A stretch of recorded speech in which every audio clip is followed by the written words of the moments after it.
I'm resetting the Mercusys AC750 AC750 wireless dual-band router.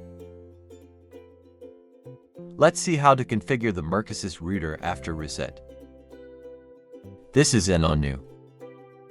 Now connect an Ethernet cable from the ONU to the WAN port of the router. Now go to your phone. If your phone is connected to any other Wi-Fi, then disconnect it. This is the Mercusys router device.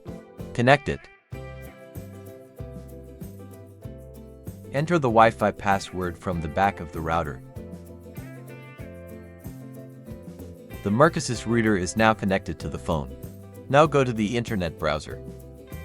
Type mwlogin.net and search. Create an admin password.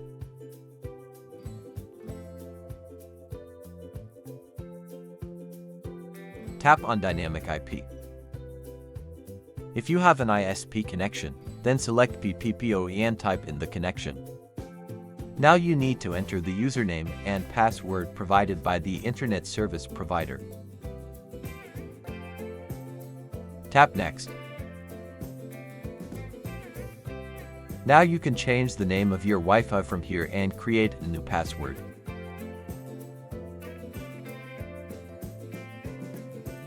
Tap Next.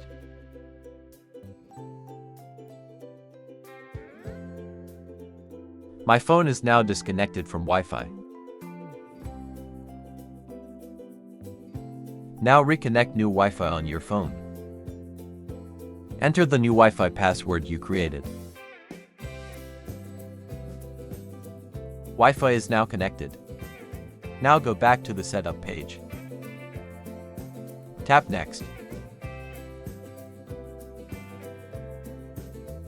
Tap Finish.